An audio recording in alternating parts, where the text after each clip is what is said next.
uma posição diante das adversidades que honre o teu nome, Senhor.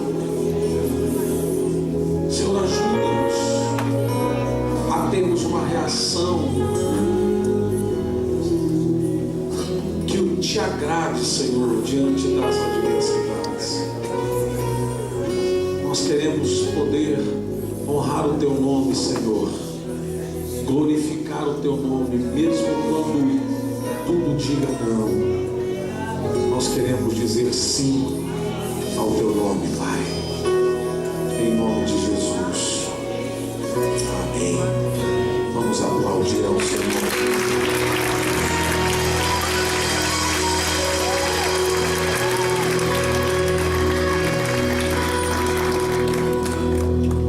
Amados, aproveitando que estamos em pé, boa noite a todos, na paz do Senhor.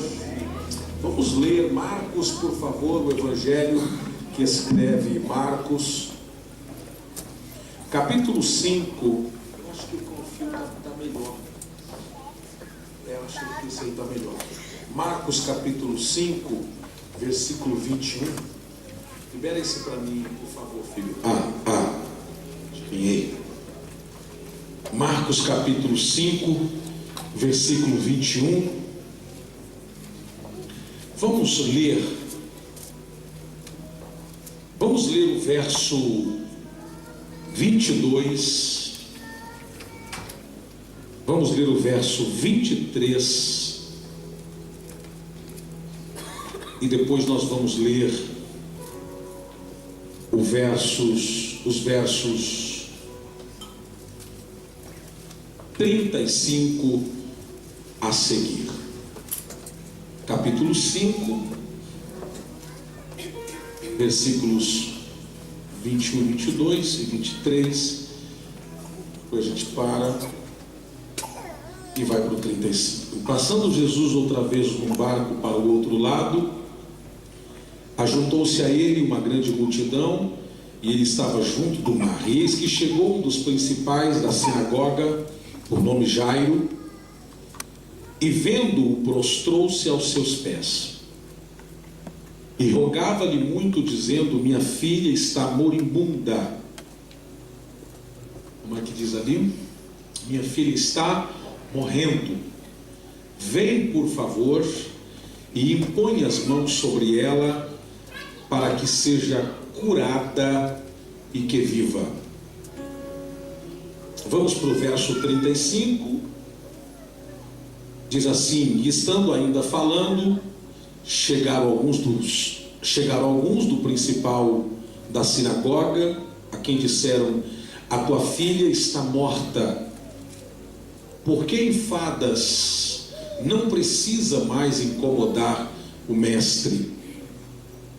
Verso 36. Não fazendo caso do que eles disseram, Jesus disse ao dirigente da sinagoga: não tenha medo, tão somente creia. Verso 37. E não deixou ninguém segui-lo, senão Pedro, Tiago e João, irmão de Tiago. Verso 38. Quando chegaram à casa do dirigente da sinagoga, Jesus viu um alvoroço, com gente chorando e se lamentando em alta voz. Verso 39. Então ele entrou e lhes disse: por que todo esse alvoroço e lamento? A criança não está morta, mas dorme. Verso 40. Mas todos começaram a rir de Jesus. Ele, porém, ordenou que eles saíssem. Tomou consigo ao pai e a mãe da criança e os discípulos que estavam com ele, e entrou onde se encontrava a criança. O verso 41. Tomou-a pela mão e disse: Talita cumi, que significa: menina, eu lhe ordeno, levante-se. Está ótimo assim. Verso 42. Imediatamente a menina, que tinha 12 anos de idade, levantou-se e começou a andar. Isso os deixou atônitos. Quantos creem que essa é a palavra de Deus? Diga amém. Amém. O verso 43 ainda, ele deu ordens expressas para que não dissesse nada a ninguém, e mandou que dessem a ela alguma coisa para comer. Quando a gente está em jejum, falar de comida é um barato, né? Pode se assentar, por favor. Deixa eu apenas agradecer a todos os irmãos que estiveram aqui na segunda-feira, e a minha expectativa é que o Senhor tenha falado com o seu coração de forma extraordinária. Eu quero compartilhar com vocês esse texto que nós estamos lendo. Eu queria que vocês colocassem aí, no lugar do nome dessa menina, que você colocasse aí, essa menina, ela significa para você, ela vai significar durante essa minha ministração, ela vai significar os teus sonhos, ela vai significar as suas finanças, ela vai significar o teu coração, ela vai significar a tua família, ela vai significar o que você entender que cabe essa menina significar para você. O texto, se você manter a sua Bíblia aberta comigo, o capítulo 5, nós vamos encontrar o seguinte. O capítulo 5, ele começa com um contexto muito agitado. O contexto do capítulo 5 e 6 é um contexto muito agitado. Presta atenção. Você vai ver que no capítulo 5, o versículo 1 a seguir, Jesus está chegando de uma tempestade. No capítulo 4, Jesus está chegando de uma tempestade. No capítulo 5, quando ele cruza o outro lado do mar, depois da tempestade, que ele chega na margem do mar, na província dos Gadarenos, o capítulo 5, versículo 1. Está comigo, Gabriel? 5:1. Isso. Você vai ver que ele entra na região dos Gerazenos ou dos Gadarenos, e na região de Gadara, quando ele entra na região de Gadara, vocês vão perceber que do capítulo 5 até o capítulo, ou melhor, até o versículo 9, 10, 11, ele se emparelha, ele se encontra com um endemoniado. Eu estive nessa região, é uma região muito íngreme, é uma região muito montanhosa, e hoje há ruínas da cidade de Gadara, e era uma cidade que tinha um comércio muito grande. Muitas pessoas cruzavam o mar para ir nesse comércio na região de Gadara. Mas Gadara se tornou conhecida não pela sua capacidade de vender ou comprar. Gadara se tornou conhecida por um endemoniado famoso que tomou o centro das atenções da região de Gadara. O grande problema de Gadara é que tudo que eles passavam, o que eles viviam, era uma maneira de culpar esse cidadão endemoniado. Por exemplo, a cidade não estava bem, então é por culpa do gadareno. Nós temos um endemoniado na cidade, ele é o alvo, ele é o culpado das desgraças que nós vivemos. Jesus chega na região de Gadara, e quando Jesus pisa, versículo 2, quando Jesus sai do barco, quando Jesus pisa na terra dos Gadarenos, acontece o quê? Sai ao seu encontro. Jesus não foi encontrar-se com o endemoniado. Jesus não marcou um appointment com ele na região de Gadara. Quando Jesus pisa na terra de Gadara, esse endemoniado, um homem com espírito imundo, veio dos sepulcros ao seu encontro. Qual é a casa desse homem? Aonde esse homem morava? A sepultura. Quem é que habita na sepultura? Ora, quem habita na sepultura é quem não tem vida. Então você vai ver que no capítulo 5 começa um espírito de morte rodear o capítulo. Você vai entender dessa forma até nós chegarmos à filha de Jairo. Quando você chega no capítulo 5, você se depara com um homem que é um homem normal, mas que tem uma invasão de espíritos imundos. Na verdade, ele tem mais de 7.000 demônios dentro dele. Veja só, ele tem mais de 7.000 demônios. A Bíblia diz que Deus fez todas as coisas, inclusive Deus fez os astros e as estrelas, e a Bíblia diz que Deus conhece todas as estrelas e chama as estrelas pelo seu nome. Você, quando perguntarem a próxima vez quem é você, ou se alguém falar, você sabe com quem você está falando, você responda para essa pessoa que com quem você está falando comparado às galáxias, comparado às estrelas, comparado ao compêndio que Deus criou, nós somos apenas uma matéria efêmera, minúscula, pequena. Somos algo tão mortal, tão absurdamente banal e pequeno. Somos tão... Se colocar uma estrela perto de nós, nós seremos absorvidos, nós vamos derreter perto do calor da mesa. E pegar o sol e trazê-lo um pouquinho mais perto de nós nos dá câncer de pele, alguns morrem, e se aproximar mais um pouco, morre torrado. Então, se alguém se acha que é alguma coisa, precisa olhar para tudo que Deus fez e saber que a gente não passa de como disse Jacó, um verme, um pequeno verme que Ele, por graça, nos deu o direito de viver. Olhando para esse texto dessa forma, você vai perceber que esse endemoniado que carrega consigo 7.000 demônios, você tem que ter uma ideia que um demônio já dá dor de cabeça o suficiente para deixar uma pessoa irritada, sem paz. Demônio. Você veja uma legião. Quando esse homem chega perto de Jesus, na verdade ele é um homem que carrega, que transporta demônios. Na verdade ele é um demônio ambulante, ele é uma casa de demônios. E ele é alimentado, esses demônios são alimentados pelo local que ele vive. Ele vive nos sepulcros, aonde não há vida. Nós somos o que comemos, correto? Isso é a ciência que diz.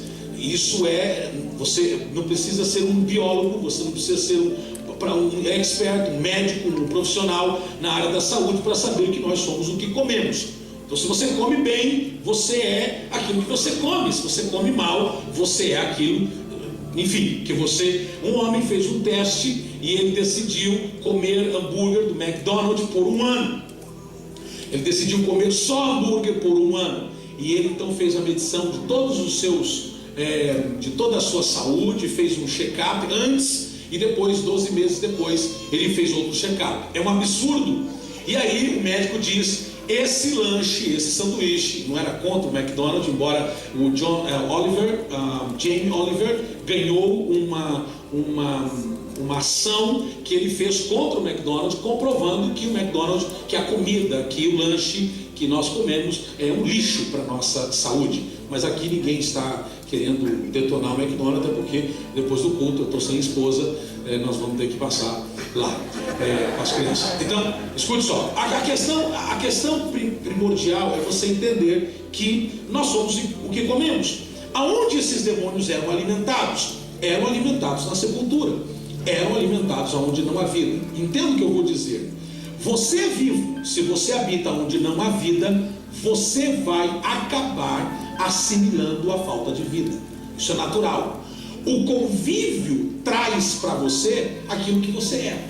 Se você anda com pessoas boas, você se torna uma pessoa boa. Por exemplo, eu conheço pessoas que não são evangélicas, mas são seres extremamente maravilhosos, seres formidáveis, gente honesta, gente pura, gente bacana, que tem uma família equilibrada, que tem um pai que cumpre todas as suas obrigações como pai, que tem uma mãe que cumpre todas as suas obrigações como mãe, que tem filhos extraordinários, educados, cordiais, que não se envolvem com drogas, um homem que não bebe, uma mulher que não bebe, um homem que não fuma. É um cidadão interessante, que você olha e diz: só falta ser crente, só falta virar cristão. E às vezes o fato dele virar, então, estraga o que ele era. Porque a nossa maneira de perceber as coisas diz o que de fato nós somos. O que eu convivo não é o fato de eu ser evangélico que quer dizer que eu seja uma boa pessoa ou não. O que é o evangelho? O evangelho é uma boa notícia. O que é uma boa notícia? Uma boa notícia tem que trazer perspectiva de alegria para você. Se notícias boas não mexem com você, então as más notícias, elas são mais fortes do que as boas notícias.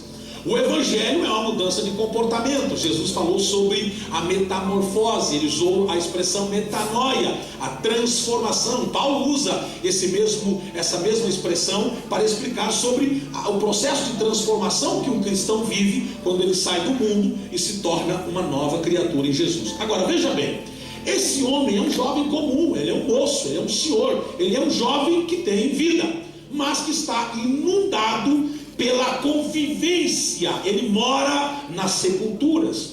Um homem com o espírito imundo que habita nas sepulturas, que fazia da sua sepultura, verso 3, sua morada, e nos sepulcros sua morada, e nem com cadeias o podia alguém prender. Veja bem, veja se não soa irônico isso aqui.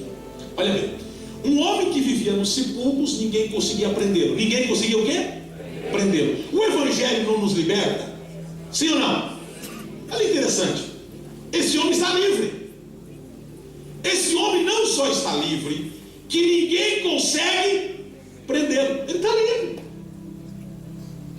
Olhando para o lado de liberdade, esse homem está mais livre do que muita gente. Ele está livre. E outra coisa, diga-se de passagem, que se alguém quiser prendê-lo, é bom informar que ninguém consegue amarrar. Pode dar para ele em culto, igreja, ninguém consegue amarrar. Ele se acha livre. Ele não só se acha livre, que essa entidade que mora dessa legião, essa quantidade imensa de demônios que habitam dentro dele, deu a ele um poder de se nominar um homem que fica livre a hora que quiser. Não é só isso. Satanás tem poder. Como muitos ainda não sabem, ou às vezes não querem nem falar sobre isso. Satanás tem poder. O que Satanás não tem é mais poder que o Criador. Ok? Criatura não tem mais poder do que o seu Criador. Agora, Satanás, ele tem poder até o dia que alguém mais poderoso que ele chega no território que ele está. O dia que alguém mais poderoso que ele chega no território que ele está, aqui fala sobre autoridade espiritual. Jesus não foi na sepultura, até porque Jesus não habita na sepultura. Até porque Jesus na sepultura vai fazer uma festa, porque aonde a vida chega, os mortos ressuscitam. Está no texto que 2 vezes que Jesus passou perto do cemitério, foi para parar o sepulcro, foi para parar o enterro de alguém, ou foi para tirar alguém de dentro da sepultura. Jesus não foi no cemitério. Jesus não desceu do barco dizendo: Pedro, segura aí que eu vou ali libertar um cara que está preso por demônios, e ele se acha livre. Ninguém consegue amarrá-lo. Aqui vem a força do Evangelho. A força do Evangelho é tão poderosa, o Evangelho de Cristo é tão poderoso, que aonde o Evangelho é apregoado, Satanás sabe que o território está dominado. Eu vou de novo, talvez você ainda não crê nisso. Aonde Jesus, como pisa nas terras de Gadara, Jesus colocou a planta do pé na terra de Gadara, o endemoniado que estava na sepultura, veja, era o começo da manhã. Jesus chega na terra de Gadara, ele sai da sepultura e vem pedir a Jesus que o deixe tranquilo. Vem questionar a Jesus o porquê de Jesus estar ali, como se dissesse: eu não te incomodei, me deixe em paz.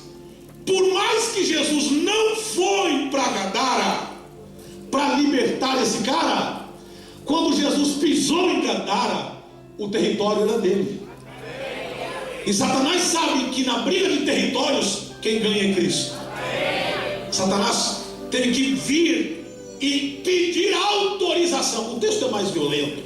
O texto é agressivo porque ele diz assim: porque tendo sido muitas vezes, verso 4, preso por grilhões e cadeias, as cadeias foram-lhe feitas em pedaços e os grilhões em migalhas, e ninguém o podia amansar. E aqui vem uma coisa interessante: o evangelho não foi feito para amansar ninguém.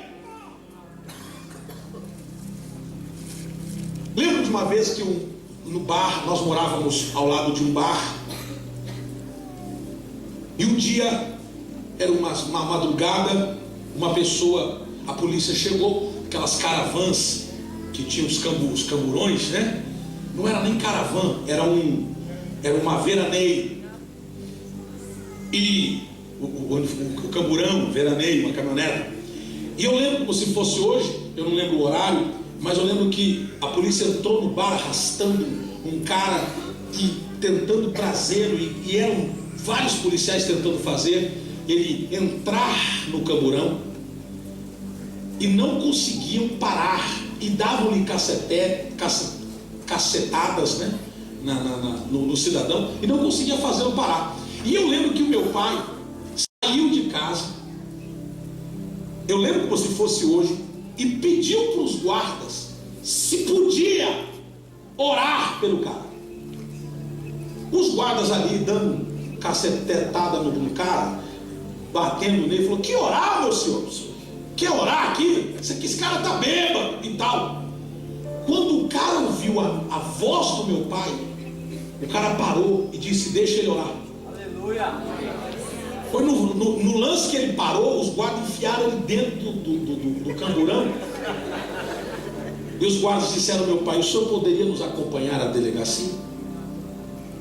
Embora o evangelho não foi feito para amansar ninguém, o evangelho foi para fazer parar as obras do diabo. Gente, olha que coisa interessante. Pessoas que, eu sempre digo assim: você não pode brincar com aquilo que pode roubar você. Você não pode brincar, isso é isso. Jesus ensinou, a palavra ensina a fazer o seguinte: que ao diabo você deve resistir. Fala para o teu vizinho, diga: ao diabo você deve resistir. O que é resistir? Alguém pode me ajudar? Resistir o que é? Fazer frente. O que é resistir?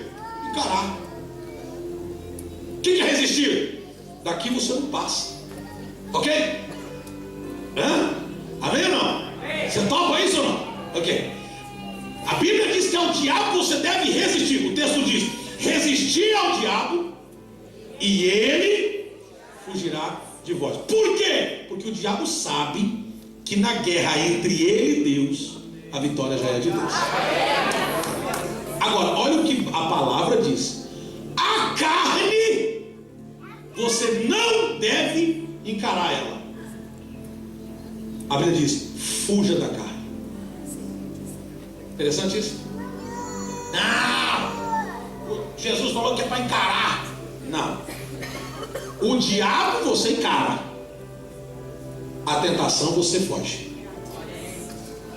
Por que tem muita gente que cai, que tropeça? Não é porque ele tentou encarar o diabo. Não, é que ele tentou encarar a carne. Pode vir quente que eu estou fervendo. O diabo não pensa duas vezes. Ora, Satanás nunca vai me tentar por aquilo que eu não tenha fraqueza. Naquilo que eu sou forte, ele não vai me tentar. Ele vai me tentar naquilo que eu sou tendencioso, que eu sou fraco. Então é nessa área que ele vai me tentar. Ora, se eu sei que ele vai me tentar naquilo que eu sou fraco, o que eu faço? Eu tenho que fugir daquilo. Eu não posso negociar.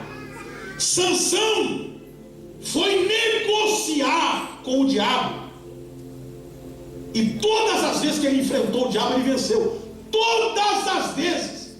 Ele estava dormindo, os caras: pega ele, pá, levantava, ele dava uma surra em todo mundo. Prenda ele, ele pegava as grades da cárcere, parece uma história da Hollywood. Ele tirava assim e saía fora, tal. O dia que ele decidiu encarar a Dalila, morreu cego. Não adianta você achar que você é o super-homem, irmão. Não adianta você achar. Billy Graham disse uma coisa. Billy Graham é uma das referências vivas do Evangelho, uma das referências vivas do Evangelho. Ele disse uma coisa: em toda a minha vida cristã, eu soube qual era a minha fraqueza e soube fugir dela até hoje. Aí você olha para um cara de 90 anos e diz assim: que fraqueza hoje ali é das pernas. Quando as forças das pernas, ou quando os músculos já não funcionarem e os nervos não forem tão ativos, a mente ainda continua viva. O grande problema está aqui dentro. Qual é o problema? O problema da desmoralização do mundo não é outra coisa a não ser a perda do moral. A cachola está embarulhada, as caixinhas estão todas abertas. Escute isso. Quando Jesus chega, escute isso, verso 5: e andava de dia e de noite, clamando pelos montes e pelos sepulcros, ferindo-se com pedras. Diga, ferindo-se com pedras. Essa pessoa que estava possessa por 7.000 demônios, era uma pessoa normal ou não? Era uma pessoa normal ou não?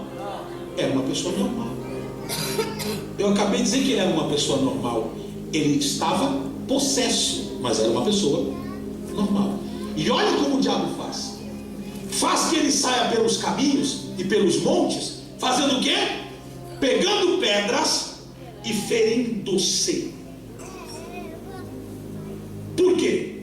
Porque quando Jesus liberta esse homem, Jesus não está dizendo que as feridas que ele fez foram curadas. Diz que os demônios tiveram que sair. Aleluia. Mas as feridas ele vai ter que tratar. É por isso que quando chega uma pessoa nova, uma pessoa que recebe a Cristo e começa a viver o Evangelho, ela está cheia de feridas. Não tem mais os demônios, porque nós cremos na libertação dela, mas as feridas precisam ser tratadas. Que feridas são essas? Feridas produzidas enquanto ainda era dominada pelas forças contrárias. Interessante que esse cara não saía ferindo os outros. Eram os outros que tentavam prendê-lo e não conseguiam. Interessante que os outros que tentavam segurá-lo não conseguiam detê-lo, mas ele pegava as pedras e feria-se a si mesmo. Por quê? Porque Satanás sabe que chegará, que ele corre um grande risco. O próprio Satanás sabe que ele corre um grande risco de perder a sua morada.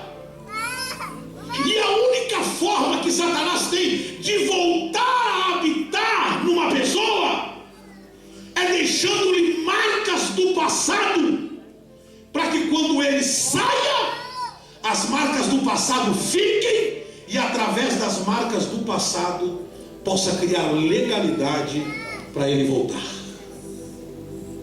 Conheço gente assim à torta direita, mas estava bem na igreja, estava firme com Jesus. O que aconteceu? Ninguém sabe.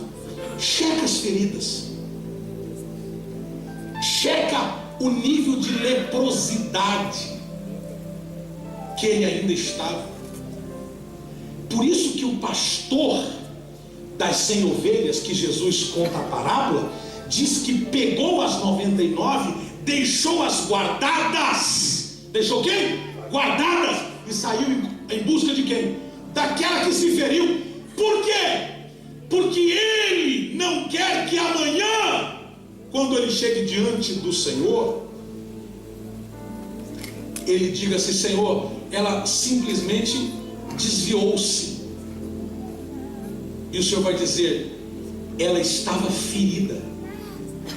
A questão da ferida é tão grave. Eu vou te dar um depoimento aqui de uma pastora que vai estar conosco no mês de outubro, novembro. Vai estar pregando na conferência das mulheres, ela é uma médica, ela é uma psicóloga. E ela estava tratando de um caso de uma mulher que uma mulher já com quase 50 anos de idade, com um casamento frustrado, com uma vida detonada, que com quase 50 anos de idade essa mulher precisava usar fraldas para dormir. Escute isso. Quando ela começou a conversar com essa pessoa começou a dizer para ela: olha, a minha vida é assim, assim, assim, assim, assado e tal. Quando meu pai me agredia demais, meu pai me batia muito, meu pai fez isso comigo, e quando meu pai morreu, eu não chorei. Eu era muito jovem, eu era muito menina, eu não chorei.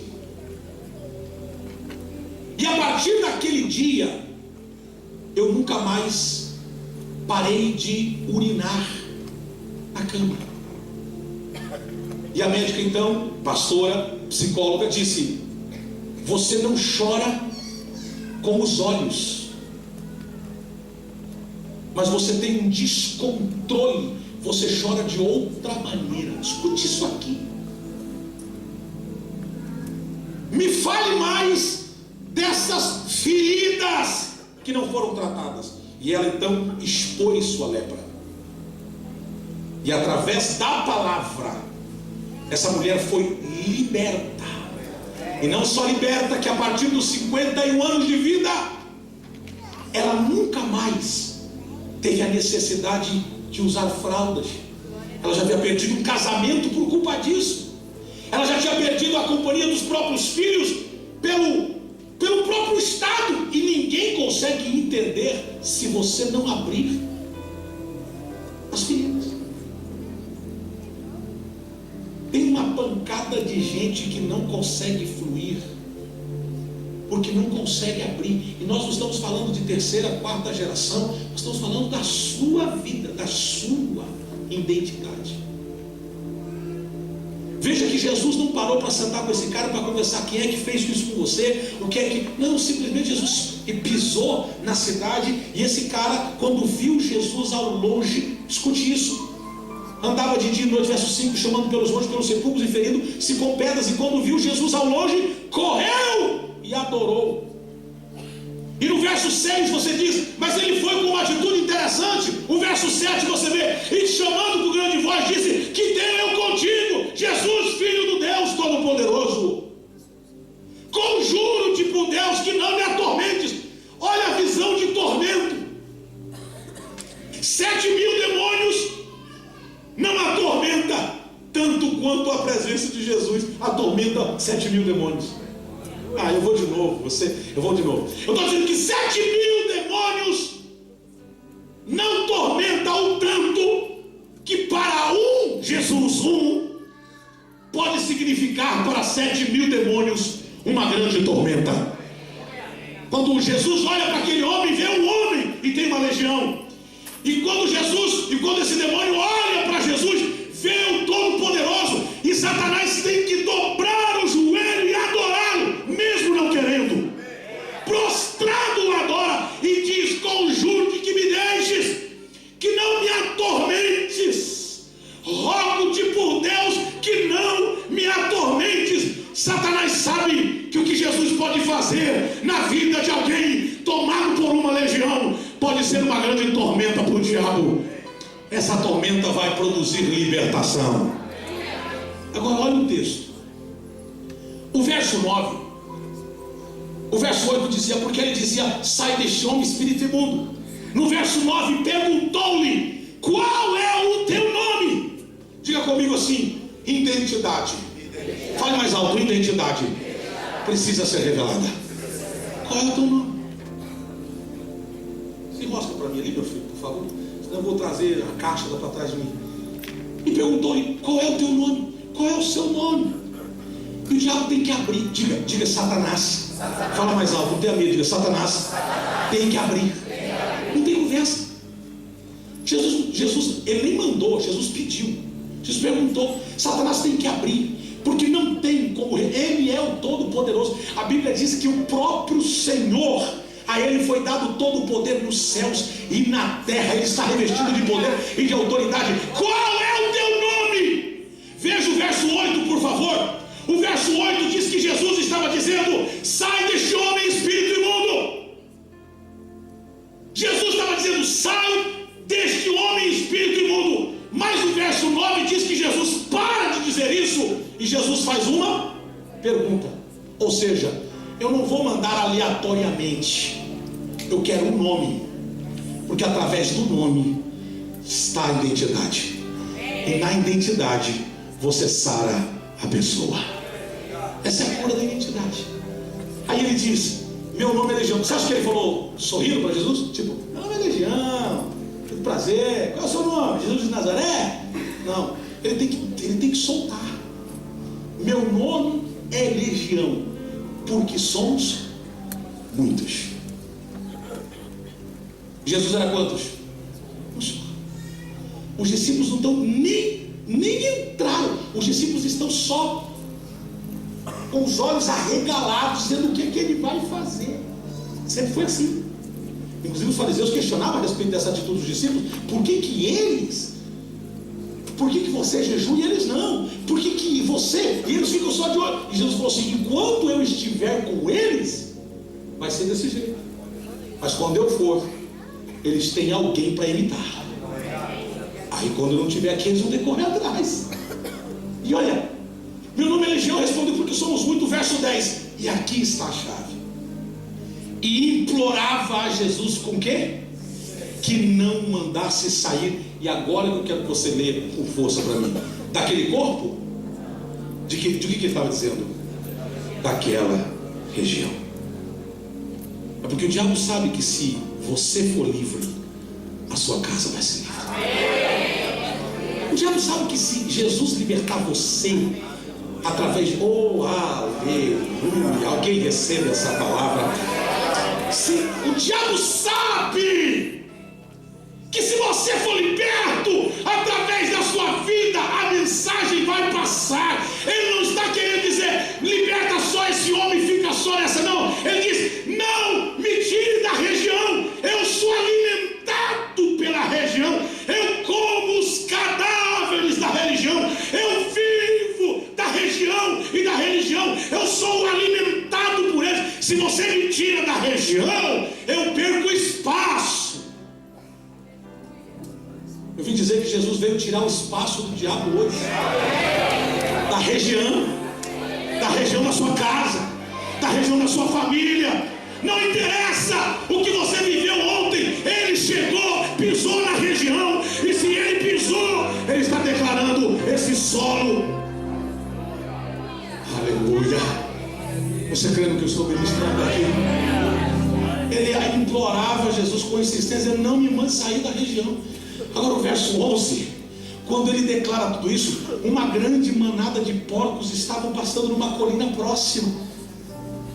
E eu estive aí e eu pude perceber que a ideia dessa manada de porcos estar passando ali, primeiro, é que os porcos tinham que ser mantidos distante da população, porque porcos para o judeu era um animal imundo e não podia estar na convivência com o povo. Mas lembre-se, olha o verso 9, por favor. O diabo diz o quê? O diabo diz: nós somos muitos. O verso 10 ele diz: não me deixe sair da região. Por quê? Porque ali estava tudo dominado. Até os animais que é considerado por judeus imundo, já estava sendo considerado o quê? Normal. Essa é a ideia de Satanás, que aquilo que era pecado ontem já não é mais hoje.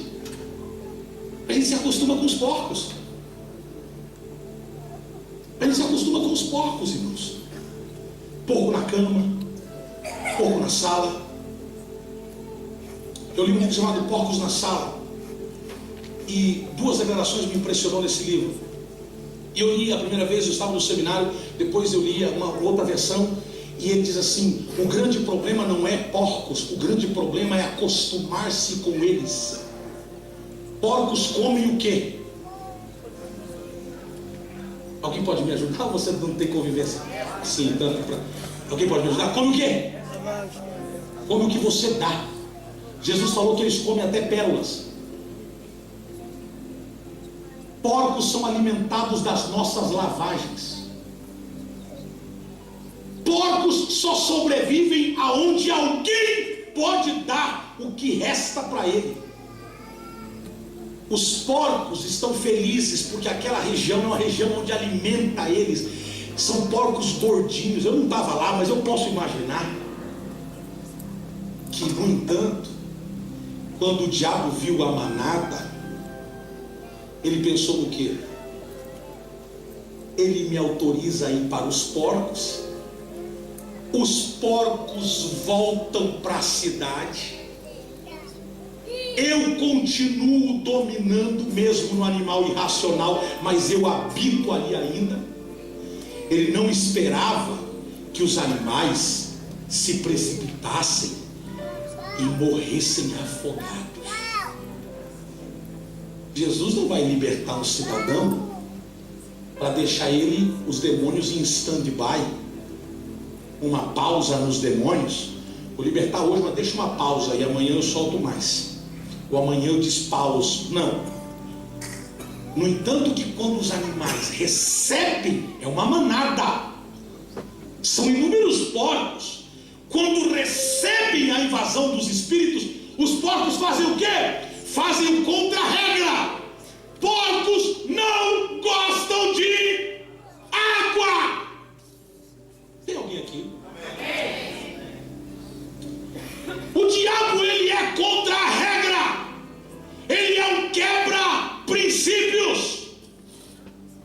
Quando os demônios recebem a invasão nos seus corpos irracionais, eles sabem que mesmo dentro da irracionalidade, eles são induzidos a não gostar da água. Mesmo na sua irracionalidade, a Bíblia diz que nem o louco errará o caminho que leva aos céus. Nem o louco, nem o cara do hospício vai errar o caminho. Não tem como errar.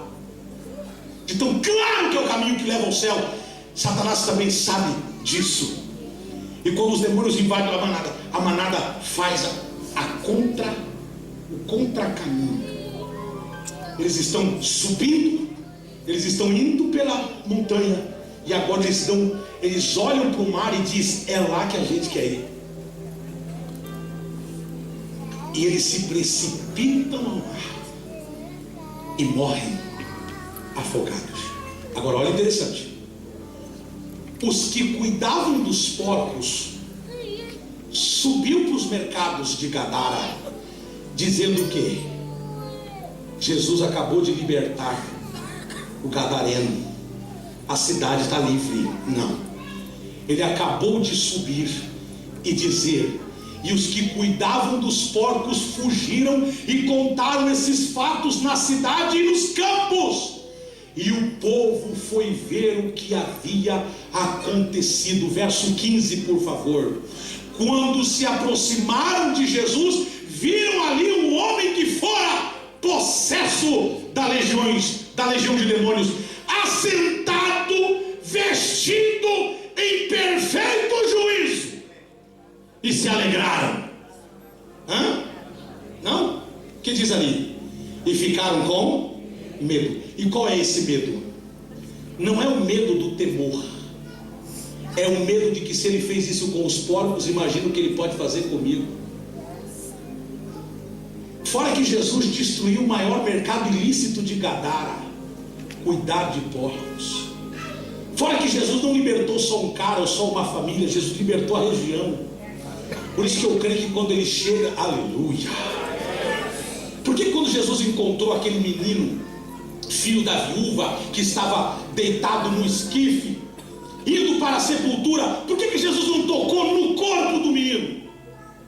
Porque a lei dizia que você não pode tocar em alguém morto, porque imundo é o morto, e imundo se tornará todo aquele que tocar no morto. Jesus não chega e não toca no morto. Jesus tocou aonde? Aonde ele estava deitado. Era o caixão, o esquife, que na verdade era o lugar onde ele estava deitado, enrolado nos lençóis. Jesus toca no esquife, oh my God, Jesus toca no esquife, levanta o morto. Se Jesus toca na tua casa, salva toda a sua casa. Aleluia. Alguém recebe o que eu estou dizendo aqui hoje? Por que Jesus, todas as vezes que tocou em alguém que para os outros estava morto, Jesus, antes de tocar, Jesus dizia o quê? Não está morto. Ele dorme. Eu vou chegar lá. O gadareno sai, se torna um homem limpo, vestido, em pleno juízo. O povo fica com medo. Verso 16: os que estavam presentes contaram ao povo o que acontecera ao endemoniado e falavam também sobre os porcos. Ele nos deu prejuízo. Oh, gente, Jesus dá prejuízo para o corrupto. Jesus não é um bom negócio para o cara que quer 2 mulheres.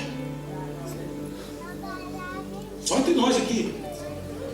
Jesus não é bom negócio para esses caras.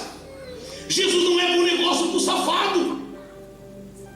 Jesus não é um bom negócio para o sujo, para o ladrão, para aquele que gosta de enganar, de extorquir. Jesus não é bom negócio para esses caras. Porque se Jesus chega, a ordem chega. Então, esses caras precisam se manter longe de Jesus. Só que vai chegar um dia que Jesus vai chegar na região que esses caras estão. Porque Jesus falou que ele não veio para perder nenhum, ele veio para ganhar todos.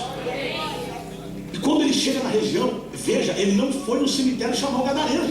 O gadareno teve que ir lá. Isso fala sobre autoridade territorial. Levante a sua mão direita e diga: eu preciso entender mais sobre a autoridade territorial. Ô gente, aonde você pisar, a Bíblia diz: declare que é teu. Isso é autoridade territorial. Não é chegar na casa dos outros: essa casa é minha. Que isso é inveja. Não quer dizer que você chega com o teu irmão com um carro bom e você chega nele e apoia no carro e diz: Senhor, aleluia. Perdeu, irmão, isso é roubar. Agora, é você tomar posse do território. Senhor, eu cheguei aqui.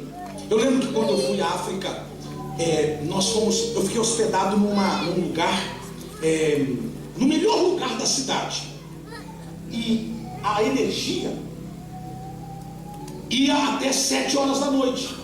Então o pastor falou assim para nós: pastor, o senhor faça tudo o que o senhor tiver que fazer com energia até às 7. E depois das 7 não tem energia. No primeiro dia eu fiquei assustado. Falei: mas e aí? Não, mas aí nós temos umas lanternas e tal. Fica tranquilo que o senhor não vai ficar totalmente no escuro. A primeira noite eu não consegui dormir. Por quê? Porque eu sentia que a minha presença naquele território era um incômodo. Eu não conseguia dormir. E eu me revirava na cama, eu não conseguia dormir. Falei: Senhor, eu preciso. E o quarto escuro. Tem uma hora que eu levantei com a lanterna na mão, eu literalmente vi a figura de Satanás dentro do quarto. 2 vezes que eu vi claramente Satanás.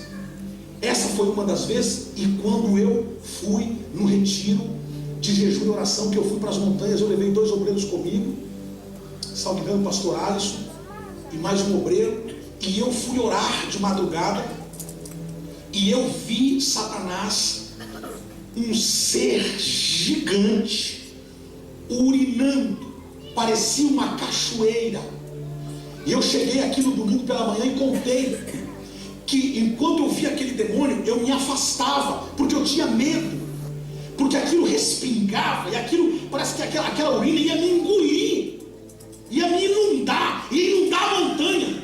E eu fui me afastando, e houve um temor na montanha, porque tanto o Alisson como o Neto estava comigo, o Netinho. Nós 3, eles se juntaram a mim, e eu disse: Satanás está aqui na montanha, e nós precisamos vencê-lo. E eu lembro que nós 3 saímos marchando contra aquele gigante que estava ali, e travamos uma guerra. E descemos a montanha por volta das 6 horas da manhã, aliviados porque nós vencemos a batalha. No mesmo momento, as minhas intercessoras estavam aqui, e Deus estava dando uma visão para elas que Satanás estava pelejando no telhado da igreja. Passado dias atrás, nosso co-pastor caiu do teto e morreu no metro do púlpito. Quando você não tem a percepção de como funciona o mundo espiritual, você ignora as sinalizações. Você ignora. Quando você não declara as coisas, irmãos, tudo que nós tocamos tem que ser santificado. Você crê nisso ou não? Tudo que nós tocamos tem que ser santificado. Tudo que nós tocamos tem que ser santificado, e nós cremos nisso. Agora escute o que eu vou dizer. Se tem uma coisa que nós, como igreja, precisamos aprender, é que o lugar que nós trabalhamos, vivemos e estamos é lugar aonde Deus tem que estar. Meia dúzia só disseram amém, talvez eu tenha dúvida. Eu vou repetir: o lugar onde você mora, onde você trabalha, onde você anda, tem que ser um lugar onde habita a presença de Deus. Se hoje o demônio ainda está habitando lá naquela casa, naquela cama, naquele quarto, hoje ele vai ter que sair, porque Jesus acabou de chegar, e ele chegou para botar ordem nessa casa, e não importa se é uma ou se é duas legiões, terá que sair. E aqui eu começaria a pregar o texto que eu li, mas eu vou parar por aqui, porque o diabo sabe que todas as vezes que Jesus vai ressuscitar um sonho, vai ressuscitar uma família. Você lembra que eu disse que a menina tem que ser o que você entende como sua prioridade, ou sua necessidade, ou sua família, suas finanças, seus sonhos, o que você entender que é. Eu coloquei no meu coração o que essa menina representa para mim hoje aqui.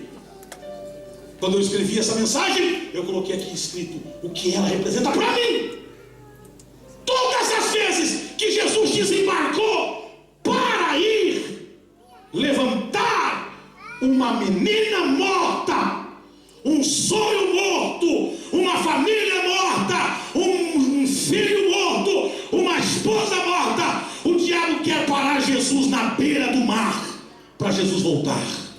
Mas se Jesus chegou, Jesus vai até o final. Jesus não vai voltar atrás. Você acha que Jesus vai pegar? Ai, tá bom, desculpa, é seu território? Perdão, Pedro, engata o primeiro, vamos voltar. É teu território? Jesus não questionou a respeito do território, até porque o príncipe deste mundo é Satanás, mas o rei dos reis é o nosso Senhor Jesus. Aleluia! Ele chegou e não questionou se a região era dele ou não. Ele simplesmente colocou o pé e disse: escuta, eu não vim discutir região, eu não vim discutir geografia com você, eu só digo que você deixa esse corpo, 5 mil, 7 mil, 10 mil, 15 mil demônios, não importa quantos, deixa esse corpo. Porque eu ainda preciso encontrar com a filha de Jairo, no lugar onde a religião domina, no lugar onde os porcos dominavam. Veja o capítulo 5, o verso número 13. Todos aqueles demônios, verso 12, todos aqueles demônios lhe rogavam, dizendo: manda-nos aqueles porcos para que entremos neles. E logo Jesus permitiu, e saindo aqueles espíritos imundos entraram nos porcos, e a manada se precipitou para um despenhadeiro do mar, e eram quase 2.000, e afogaram-se no mar. Verso 14, os que se apacentavam fugiram, anunciaram a cidade nos campos a respeito do que havia acontecido. Verso 15, e foram com Jesus e viram que o endemoniado agora estava liberto, sentado, vestido em perfeito juízo. Verso 16, e aquilo tinham como visto, e os que aquilo tinham visto contaram o que aconteceu ao endemoniado e à cerca dos porcos. E o verso 17, começaram a rogar-lhe que saísse do seu território. Gente, primeiro, o diabo reivindica o território. Segundo, o povo diz: é meu. É por isso que Jesus diz que reinos unidos não prevalece. Nem o diabo se entende como os seus. Você lembra quando Paulo entrou na cidade junto com Silas, E o povo dizia a respeito deles coisas extraordinárias. E passou uma mulher com um espírito de adivinhação. Lembra disso? E ela passa e olha para ele e diz: você, e começou a dar elogios a ele. Irmão, qualquer um de barro ia dizer: obrigado, obrigado. Paulo olhou para ela e falou assim: não tem nada com você não, mulher. Mas esse demônio que está dentro de você aí, irmãos, nem o diabo, o território dele está dividido. Por isso que não prospera. Por que o diabo quer dividir igrejas, dividir grupos, dividir pequenos grupos, dividir ministério? Por quê? Porque ele é a única coisa que ele sabe fazer. Ele não tem nem bom senso dentro do seu próprio grupo. Primeiro o diabo reivindica: é meu território, me deixa na região, eu dominei isso daqui. Depois é o povo que diz: saia da nossa região, saia do nosso território. Os demônios tinham sido afogados com os porcos, mas ainda restavam os porquinhos. Havia um demônio chamado religiosidade. Religiosidade. Ainda a religião estava dominando neles. E eles disseram: deixa a nossa região, deixa o nosso território. Mas escute isso. O verso 18, eu quero que você leia comigo com voz de autoridade. 1, 2, 3. Quando Jesus estava entrando no barco, o homem que estivera endemoniado suplicava-lhe que o deixasse ir com ele. Jesus, eu morei nos cemitérios nos últimos anos da minha vida. Eu fiz da minha sepultura, eu fiz da sepultura minha casa. Deixe-me ir contigo. Verso 19. E aqui está a chave. Jesus, vamos ler? Você pode me ajudar? Animado como você está? Jesus não vai permitir. Não, Jesus, ele vai ser uma bandeira do teu ministério. Isso aqui vai juntar, a igreja vai lotar. Jesus leva esse cara, isso aqui vai lotar a igreja. Você imagina se contar o testemunho desse cara no domingo, vai lotar. Jesus falou o quê? Não. Por quê? Porque essa região conheceu o favor de Deus através de você. Você é a chave para esse território. Eu vou ministrar sobre alguém aqui. Você é a chave para esse território. Você é a chave para esse território. E se o diabo pensou que ia conseguir destruir tua casa, tua família, ele mais uma vez está equivocado. Você é a chave do teu território. Através de você virá o favor de Deus. Alguém receba isso. Fica de pé dando glórias a Deus. Diga assim: eu sou a chave. Diga: eu. Fale mais alto: eu sou a chave do meu território. Aleluia. Vá para casa. Essa é a ideia do pequeno grupo. Forme grupos. Explique o que eu fiz com você através da família. Eu creio nos pequenos grupos. Eu não acredito na instituição apenas. Não. Eu creio no que Jesus é capaz de fazer, onde pessoas se reúnem para proclamar o seu nome e glorificar o seu nome. Eu sei o que pode acontecer. Vá para casa, para sua família, e anuncie-lhes o quanto o Senhor fez por você e como teve misericórdia de você. Diga assim: em nome de Jesus, eu estou ciente de que eu sou a chave. Você pode olhar para alguém e dizer assim: você é a chave do território. Fala mais alto: você é a chave do território. Alguém diga comigo: eu sou a chave do território. Verso 20, leia comigo. Então aquele homem se foi. Vamos juntos. Então aquele homem se foi e começou a quê? Anunciar em Decápolis o quanto Jesus tinha feito por ele. Todos ficavam admirados. Verso 21. Tendo Jesus voltado de barco para outra margem, uma grande multidão se reuniu ao seu redor, à beira-mar. Verso 22. Então chegou ali um dos dirigentes da sinagoga. Escute, aonde é que esse cara foi falar o Evangelho na região de Decápolis. Jesus cruza a margem e vai para o final de Decápolis. Jesus vai para o final, geograficamente falando, para o outro extremo de Decápolis. Jesus faz apenas um pit stop, sai e vai para o outro extremo.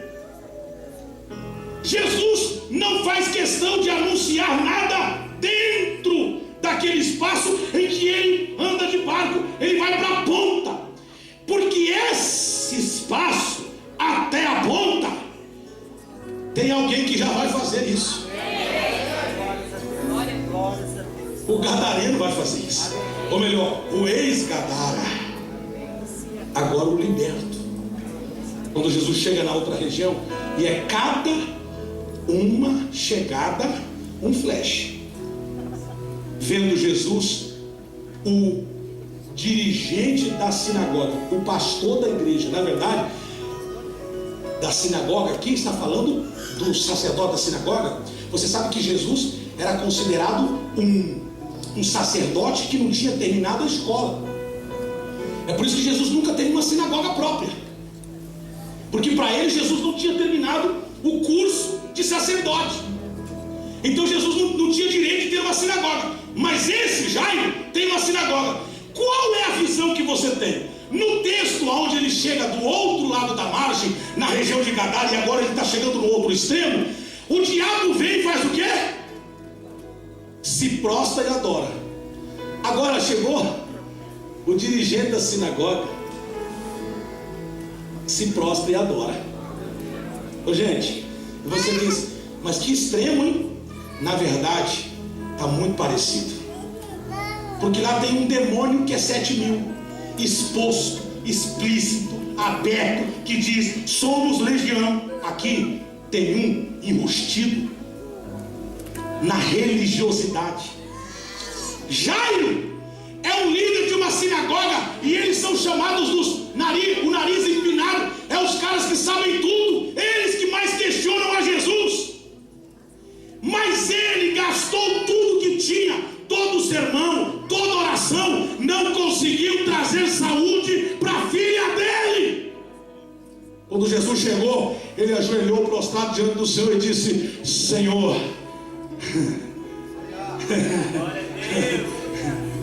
verso 23, o que é que diz? E ele implorou o quê? Insistentemente, dizendo o quê? Minha igreja está morrendo, foi isso? Meu business está morrendo, foi isso? O que ele disse? Minha filha, porque quando toca na gente, a gente quebra a crista. O que todo orgulhoso, quando toca no filho dele, na filha dele, ele se humilha? Eu era o cara que ia para a igreja,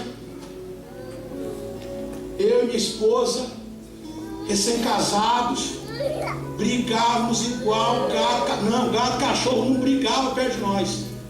Nós não deixávamos. Quando chegava na igreja, 2 santos. Irmãos, como dava para ver a santidade dela e ela via a minha. Os 2 santinhos. Seu temor da religião enrustido. A gente chegava, tudo era razão de discussão. Eu tinha os ciúmes dela. Eu lembro que uma vez, hoje a gente ri disso. Falei, quando o pastor mandou pegar na mão do irmão, você pegou na mão daquele irmão lá. Falei, que irmão? Ah, você pensa que eu não vi? E você pegou ainda na mão assim, meio assim, como? Eu sei. Eu sei das suas intenções. E a coitada sofreu. Nunca encostei o dedo nela, nunca agredi minha esposa, nunca a xinguei. Mas às vezes ela dizia, às vezes era melhor até uma briga do que tanto que você falava. Íamos para a igreja e parecíamos 2 santinhos. Que coisa mais bonitinha. Casalzinho novo de gostoso. Tá? O pau quebrava em casa. Qual é a diferença do demônio de Gadara por esse líder religioso? Vejam as semelhanças. Os dois têm que prostrar-se e adorar, porque todo joelho tem que prostrar-se diante do Senhor. Aquele cara, quando liberta, Jesus falou: vai para a sua casa. Esse daqui vem porque a sua casa precisa de Jesus. Tem alguém aqui que diga alguma coisa? Quando ele chega, ele cai de boca e diz: Senhor, eu te rogo, minha filha está morrendo, vem por favor, impõe as mãos sobre ela. Já fiz campanha dos 7 dias, já subi as montanhas, já quebrei as muralhas, já tomei o azeite, não, já ungi com azeite, já fiz de tudo, não deu certo. Eu quero que você vá lá para que ela seja curada, que viva. Verso 24, Jesus foi com ele e uma grande multidão seguiu, comprimia. Verso 25, estava ali. Aí acaba a história do cara. Entra uma mulher do fluxo de sangue no meio. Jesus tem que parar, dar atenção para ela, curar ela, e o cara está ali. Pô, mas aí, na minha casa, pô, o cara fica aqui na minha casa com essa mulher, e chegar aqui, podia vir orar depois. Qual é a semelhança entre o gadareno e ele? É simples. Quando Jesus chegou e o demônio estava possuindo o gadareno, Jesus chegou e disse: qual é o teu nome? E ele disse: Legião, porque somos muitos. Jesus falou o quê? Jesus deu uma ordem para que os demônios fossem para os porcos. Escute isso. O cara liberto vai para Jesus e diz: mestre, deixa eu ir contigo, eu quero ir contigo. Jesus disse: não. Uma lição: no meu reino não é no teu tempo, é no meu tempo. Não é quando você me pede que eu vou te dar, igual criança caprichosa: me dá, me dá, me dá, me dá. E Deus olha para você e diz: não. Porque até o não de Deus é sim. Ninguém entendeu aqui, mas vamos lá. Se a gente ouvisse os não de Deus, quantos sims nós tínhamos recebido? Porque nós pirraçamos. Vai ter que ser assim. É ele. É ele, minha filha? Então vai, casa. Aí hoje você está: Senhor, tinha que ser ele? Não, não tinha. Mas você, se vocês que são maus sabem dar boas dádivas aos vossos filhos, quanto mais o Pai Celestial. Que pai daria pedra para um filho que pedisse pão? Se vocês não fazem isso, muito menos eu. Você pediu, toma. Você quer esse de galocha? Leva. Você quer esse? Pode pegar. Quer fazer esse negócio? Faça. Deus não vai pedir: mas pastor, por que Deus não me rompeu? Por que Deus não fez o meu carro acabar a bateria? Não. Inclusive Deus vai te dar uma força, vai tirar o trânsito para você. Você achar até que é a vontade dele. Porque para quem não tem discernimento da voz de Deus, até o errado parece certo. Eu caí num golpe da casa própria. Eu já contei isso para vocês. Eu estava orando por uma casa, o diabo ouviu. No dia do carnaval, uma mulher chegou e ligou para nós: você foi contemplado. Eu falei: ah, nai, é nós. Vai ganhar o dinheiro da casa própria. Eu falei: Jesus, mas tem que fazer um depósito. Eu falei: não tem problema, não tinha dinheiro. Aí eu falei: Senhor, abre a porta. Fui pro meu pastor tinha crédito. Ele falou: tô aqui. Só que o filho do meu pastor é um delegado. Eu tinha esquecido que era carnaval. Chegou segunda-feira, banco não abre. Terça-feira, banco não abre. Quarta-feira é cinza, o banco só abre depois do meio-dia. E eu doido pelo banco: cadê a conta? O dinheiro vai estar agora. Os caras estavam torrando meu dinheiro lá no Rio de Janeiro. Deu quarto, deu quinto. Talvez entrou ontem na conta, eu não saiba. E eu falei pro meu pastor: mas pastor, foi de Deus. É, filho, você está com dificuldade de entender a voz de Deus. Gente, precisa melhorar, irmãos. Discernimento da voz de Deus. Nem tudo que brilha é ouro. É um ditado popular, não está na Bíblia não. Você tem que tomar cuidado. Oh, Deus abriu uma porta. É mesmo? Uma porta. Às vezes a irmã me conta: pastor, Deus abriu uma porta. Qual que é? Consegui comprar o passo da semana. Isso é porta, irmão? Porque você não tem discernimento do que aquela porta significa para essa pessoa. Quem diz que porta precisa ser coisa extraordinária? Porta é porta. Porta é acesso. Porta é nível, atravessando. É você cruzando portas. Cruzando. Oh, aleluia. Hoje Jesus quer entrar na tua casa. O que tiver morto lá, ele vai ressuscitar. Porque na verdade não está morto. Ele diz está dormindo. Ele está dizendo: teu sonho não morreu, teu sonho está dormindo. Eu vou acordar o seu sonho. As suas expectativas não morreram, elas estão dormindo. Eu estou indo acordá-las. Recebe essa palavra em nome de Jesus. Eu libero que isso seja vida para a tua vida, que isso seja uma expectativa no teu coração, que você possa sair daqui dizendo: eu estou crendo que Deus está falando comigo. Eu vou melhorar a minha audição. Eu preciso ouvir melhor a voz do Senhor. Eu preciso entender mais o que Ele quer ao meu respeito. Quando você fizer isso, o Senhor vai começar a abrir portas que aonde não tem portas. E se essa noite o teu problema é o teu sonho, é a tua dificuldade, ou você acha que aquilo que você tanto almejou perdeu o efeito, não está vivo, Jesus acabou de chegar, está entrando na tua casa, acabou de mandar as mulheres que choram obrigadas, porque elas são pagas para chorar, gente que fica chorando, mas na verdade por dentro está rindo, porque o seu sonho morreu. Mas Jesus vai acabar com a conversa furada. O teu sonho não morreu, o teu sonho apenas está dormindo, e Ele está chegando para acordar o seu sonho. E Jesus chegou perto da moça e disse: Talita cumi, que quer dizer levanta-te, menina. E ela levantou. E Jesus disse: para sonhos que acabam de acordar, precisam ser alimentados. Dei algo para comer a essa menina. Em nome de Jesus, eu alimento o teu coração com uma palavra que vem do céu agora. Em nome de Jesus, eu libero essa palavra para que você viva o melhor de Deus. Em todas as expressões, você viva o melhor de Deus. Se você puder pegar na mão desse irmão e dizer para ele assim: em nome de Jesus, o teu sonho não morreu, o teu sonho estava dormindo, Jesus acabou de acordá-lo. Alguém creia no que eu estou dizendo? Jesus acabou de acordá-lo. Lembre-se que quando Jesus não te dá o que você pediu, não é porque ele é ruim, é porque o teu pedido não está de acordo com a vontade dele. Só lembre-se disso. Senhor, nos dê a sua graça para entender a tua palavra. Ajuda-nos a melhorar. Ajuda-nos a ter percepção de como funciona o teu reino. E ajuda-nos a entender o que o Senhor tem para nós. Que os demônios não terão poder sobre os nossos corações, sobre a nossa casa, sobre o nosso território. Nós estamos aqui, enquanto tivermos nesse território, é nosso. É garantia de vitória, é garantia de sucesso, é garantia de êxito. E eu declaro isso sobre a vida de cada irmão, de cada irmã. Em o nome de Jesus, quem recebe, diga amém. Aplauda bem alto ao Senhor Jesus.